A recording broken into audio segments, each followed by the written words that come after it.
Dalawang sundalo ang pumasok at masayang binati niya sila, ngunit ang tanging bagay na mahalaga sa kanila ay ang pag-secure sa kanya sa wheelchair. Inilabas nila siya sa pasilyo, pinapila siya kasama ng ibang mga batang katulad niya. Si Melanie at ang iba ay inilagay sa isang silid-aralan na nakaposisyon sa pamamagitan ng mga numero. Hiniling ni Melanie sa guro, na si Miss Justino, na magkwento sa kanila at iminungkahi na magbasa siya ng isang alamat upang ito ay mabilang bilang kasaysayan. Nag-aatubili ang guro at binasa sa kanila ang alamat ng Pandora's Box. Pagkatapos ng klase, ibinalik si Melanie sa kanyang selda kung saan ang dalawang kinakabahang sundalo ay tumangging batiin siya ng magandang gabi. Maya-maya, binigyan siya ng hapunan, ang serving ay isang plato na puno ng mga uod at nakatulog siya habang kumakain. Kinabukasan, binisita si Melanie ni Dr. Caldwell. Nalutas ng batang babae ang isang bugtong na ibinigay ng doktor sa kanya kaya binigyan niya siya ng bago na nagpapaliwanag na ito ay isang lohikal na problema. Hiniling niya sa kanya na lutasin ang problema ng Schrodinger's cat. Nang hindi makasagot si Melanie, nagsulat ang doktor ng isang bagay tungkol sa kanyang pag-uugali at binasa ito sa kanya habang tinatawag siyang isang subject. Sa wakas, humingi ang doktor ng numero kay Melanie at sumagot siya ng 13. Nang maglaon, sinundo siya ng mga sundalo at ang iba pang mga bata para sa pag-aaral. Habang dumadaan si Melanie sa iba pang mga selda, nakita niyang hindi pa binubuksan ang number 13. Pagdating niya sa silid-aralan, nananatiling walang laman ang lugar na may parehong numero. Nagpa siya ang guro na bigyan sila ng takdang aralin para sa pagsusulat para sa partikular na klase at nag-aalala ang mga bata na hindi nila alam kung anong kwento ang isusulat. Si Melanie lang ang nakapagsulat ng mas mahaba sa kanyang kwaderno kaya nang humiling ang guro na basahin ng malakas ang kanilang isinulat, mabilis niyang itinaas ang kanyang kamay.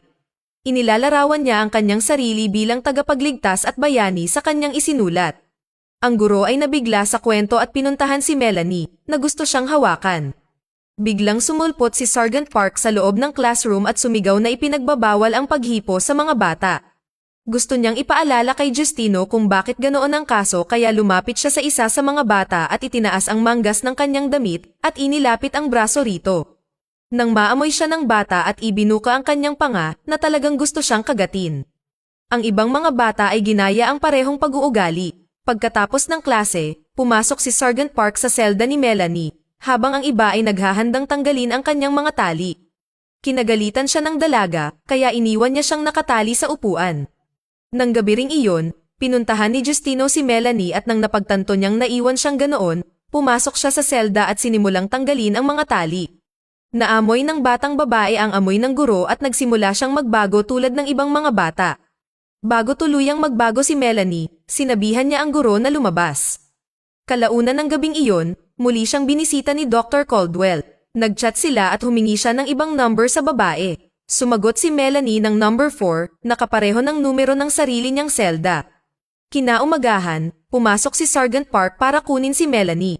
Inilabas niya siya sa selda at dinala sa loob ng elevator, at itinulak niya siya palabas ng pasilidad. Habang naririnig ang putok ng baril sa paligid ng lugar, makikita ang mga sundalo na tumatakbo at bumabaril patungo sa bakod ng military complex. Nalilito si Melanie sa nakikita habang inihahatid siya ni Park sa ibang bahagi ng complex at dinala siya sa isang laboratorio kung saan naghihintay si Dr. Caldwell. Tinanong niya ang batang babae tungkol sa Schrodinger's cat, ngunit nang hindi niya nabanggit ang sagot na gusto niya, ipinaliwanag niya na ang pusa sa kahon ay parehong buhay at patay, tulad ni Melanie. Ang pangalawang doktor ay nag-inject ng gamot na pampakalma sa kanyang braso, na agad na nagpatulog sa kanya. Inilipat nila siya sa isang slab at itinali siya, ngunit mabilis siyang nagising. Tumakbo si Justino sa loob para pigilan ang doktor sa gagawin niya kay Melanie. Pagkatapos ng ilang iba pang mga pangakong salita, nakumbinsi niya ang guro na ibaba ang kanyang sandata at agad siyang sinabuyan ng pepper spray, na nagpahina sa kanya at nahuli siya ng mga sundalo. Ipinaliwanag niya sa kanya na hindi niya papatayin si Melanie, kundi gagamitin siya bilang resources para sa pagbuo ng bakuna. Dinala nila si Justino at nagsimulang tumunog ang mga alarma. Sinabi ni Caldwell sa ibang doktor na ibaba ang mga shutter. Ngunit habang ginagawa niya iyon, isang zombie ang dumating at binasag ang salamin sa kanyang likuran at walang tigil na kinagat ng zombie. Pinatay ni Caldwell ang dalawang zombie, ngunit nasugatan ang kanyang sariling kamay sa proseso. Ang ibang doktor ay nagsimulang magbago ng buo, ngunit siya ay nakatakas sa lab sa tamang oras. Naiwan si Melanie mag-isa sa lab kasama ang zombie. Bagamat hindi siya nito ginagalaw, ang dalaga ay kumuha ng scalpel at pinalaya ang sarili mula sa pagkakatali. Naglakad si Melanie sa labas para lang makita ang kumpletong kaguluhan sa complex. Tumatakbo ang mga zombie, umaatake sa mga sundalo habang sinusubukan nilang barilin sila. Bigla niyang nakita si Justino na binubugbog ng mga sundalo. Sa galit niya, tumakbo siya patungo sa kanila, inatake at kinagat sila. Sa huli ay napatay ang 2 sundalo bago nawalan ng malay. Nagising si Justino para lang makita si Melanie sa tabi niya. Binuhat siya at ipinasok siya sa isang sasakyang pangmilitar. Ganap na nasakop ng mga zombie ang complex habang ang sasakyan ay nakikitang umaalis na sinusundan ng isang kawan ng zombie. Maya-maya, huminto ito sa gitna ng kawalan ng mapagtanto ni Park at Kira na kasama nila si Melanie sa likod ng sasakyan. Pinalabas ni Justino ang babae habang sumisigaw si Caldwell na hindi niya desisyon na gawin iyon. Tumakbo si Melanie ng medyo malayo sa sasakyan at huminto, kitang-kita ang labas sa unang pagkakataon. Ang iba ay nananatili sa tabi ng sasakyan, sinusubukang magradyo sa ibang mga outpost, ngunit hindi nagtagumpay habang sinasabi ng doktor na kunin ang kanyang test subject. Tiningnan ni Park, Kieran, at Caldwell ang sasakyan para sa mga supply ngunit walang nakitang tubig o pagkain, isang maskara lamang na ginagamit sa pagkuha ng mga zombie.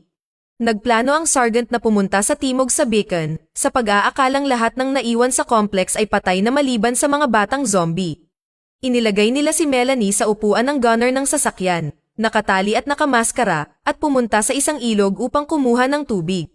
Pagdating nila doon, nakita sila ng ilang zombie na nagudyok sa isang shootout sa mga sundalo. Ang isa sa mga sundalo ay nakagat sa labanan, kaya naghintay si Park ng ilang sandali upang tingnan kung magbabago siya, at nang magsimula ang proseso, binaril niya ito, at isinara ang mga pinto ng sasakyan. Napagtanto niya na ipinasok ni Justino si Melanie, na labis na nagpakaba sa kanya. Nagtanong ang batang babae tungkol sa mga zombie, at ipinaliwanag ni Caldwell na sila ay mga taong nahawaan ng fungus na nakukuha sa pamamagitan ng pagkagat. Nang paandari ni Park ang sasakyan, napagtanto niyang sira na ito, at kailangan nilang maglakad sa London, isang mas mabilis ngunit mas mapanganib na ruta. Sina Park at Kieran ay nagsisurvey sa perimeter kung saan kailangan nilang tumawid sa puno ng mga zombie. Ipinaalam nila sa iba na walang alternatibo kundi ang dumaan sa gitna ng mga zombie at maghanap ng mapagtataguan at mga supply.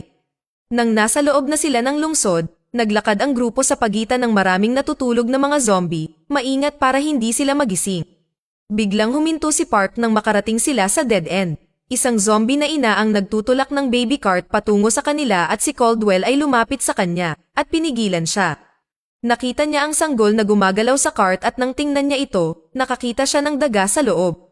Nagulat siya, kaya nagising ang inang zombie at pagkatapos ay ang iba pa.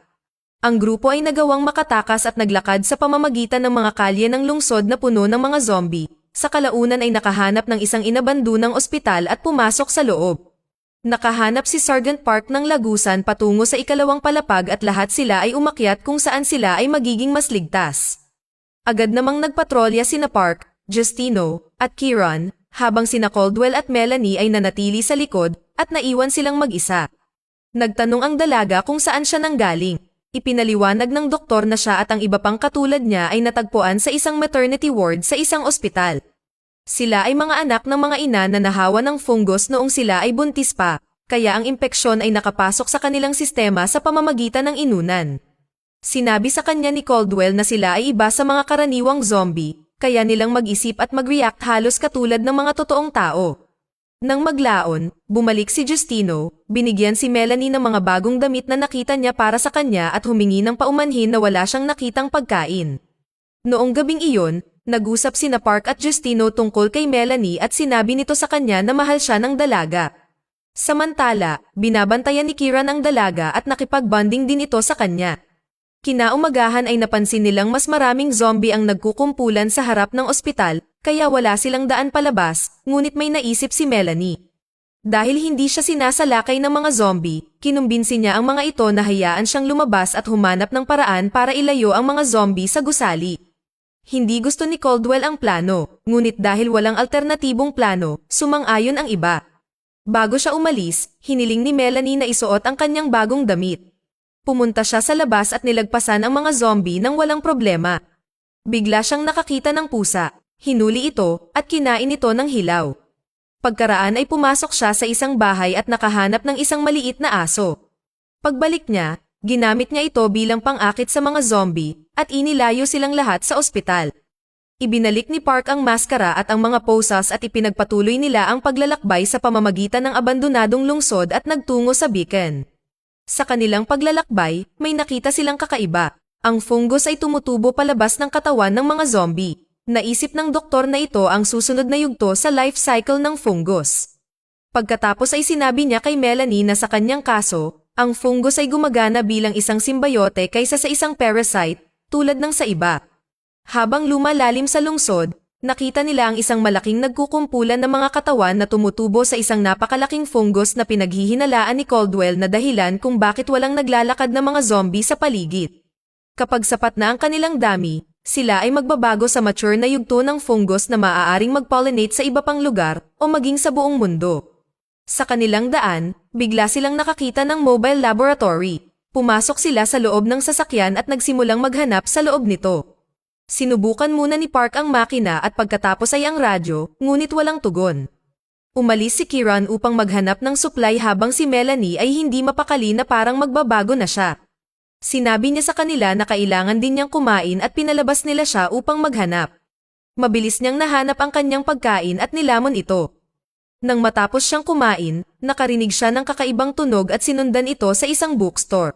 Sumilip siya sa loob at nakita ang isang grupo ng mga bata na nakikipag-usap na umuungol. Naintindihan naman ni Melanie na katulad niya sila nang biglang pumasok ang isa sa kanila at sinabi sa iba na may naamoy siya, at sumunod silang lahat sa kanya palabas. Balik tayo sa mobile lab, lumalala ang sakit ni Caldwell at ipinaalam kay Justino na siya ay may infection. Pagkatapos ay sinimulan niyang pag-usapan muli ang tungkol kay Melanie at kung paano niya kailangan ang kanyang utak at spine upang makagawa ng bakuna, na labis na ikinagalit ni Justino. Biglang bumalik si Melanie at sinabi sa kanila ang tungkol sa mga batang nakita niya, kumbinsido na hahanapin nila si Kieran. Nakita siyang naglalakad sa isang kalye at biglang nakakita ng hindi pa nabubuksang lata sa lupa, at pagkatapos ay isa pa, hanggang sa makakita siya ng tindahan at gumapang sa ilalim ng shutter para makapasok. Pagdating sa loob, nagsimula siyang kumain at tumingin sa malalaswang magazine. Isang batang babae ang lumitaw sa kanyang likuran na ikinagulat niya. Inakit niya siya sa pagitan ng mga istante ng tindahan at biglang lumitaw ang mas maraming bata. Nang sumama sa kanila ang kanilang pinuno, sabay silang umatake kay Kieran. Samantala, pinangungunahan ni Melanie sina Park at Justino patungo sa kanya. Naamoy niya siya tulad ng nagagawa ng ibang mga bata. Sa wakas ay nakarating na sila sa tindahan, pumasok sa loob, at nahanap si Kieran na kalahati na lang. Napagtanto ni Melanie na ang mga bata ay hindi lamang nagtakda ng bitag para sa kanya, kundi para sa kanila rin. Lumabas sila at nakitang tama siya. Ang grupo ng mga bata ay naghihintay sa kanila. Hinamon ni Melanie ang pinuno at nakipag-away sa kanya at nagawa niya siyang patayin, na pinatunayan sa iba na siya ang pinakamalakas, kaya nagawa niyang protektahan sina Park at Justino at inakay sila pabalik sa kaligtasan. Dumating sila sa lab para lang makitang bukas ang pinto. Nang maglakad sila sa loob, pinakalma sila ni Caldwell ng ilang uri ng gas. Hinilan niya si Melanie patungo sa slab para isagawa ang kanyang procedure ngunit huminto siya dahil sobrang sakit ng kanyang kamay. Saglit siyang lumingon para ayusin ito, ngunit nang tumalikod siya ay gising at alerto na si Melanie. Nag-usap sila at pilit niyang kinukumbinsi ang dalaga na isuko ang sarili para mailigtas niya ang lahat gamit ang kanyang bakuna. Halos sumang-ayon si Melanie ngunit nagtanong siya ng isang huling tanong. Gusto niyang malaman kung sa tingin ng doktor ay buhay siya o ginagaya lang ang ugali ng tao. Sumagot si Caldwell na buhay siya. Pagkatapos tinanong siya ng bata kung bakit siya mamamatay para iligtas siya. Tumakbo palabas si Melanie, na iniwan ang doktor sa lab, ngunit sinundan niya si Melanie na walang baril o proteksyon. Napaligiran agad si Caldwell ng mga batang zombie. Samantala, pinuntahan ng batang babae ang malaking fungus na natagpuan nila bago niya ito sinunog, na nagbabalak na buhayin ang mga spores. Sa kasamaang palad, sinundan din siya ni Park, at siya ay nahawaan. Hindi naman sinasadya ni Melanie na mangyari iyon. Habang nagsisimula siyang magbago, hiniling niya sa kanya na barilin siya bago siya maging isa sa kanila. Nang maglaon, nagising si Justino sa lab, protektado mula sa mga spores, na pagtanto kung ano ang nangyari sa paghihintay ni Melanie sa kanya sa labas ng lab. Sa mga huling sandali ng pelikula, si Justino ay ginising ni Melanie. Paglipas ng ilang oras, naglabas siya ng whiteboard at nagsimula ng klase kasama ang mga batang zombie na nakikinig sa kanya mula sa kabilang side ng lab window. Si Melanie ang pinuno nila ngayon, at lahat sila ay sabay-sabay na dumalo sa mga aralin ni Miss Justino.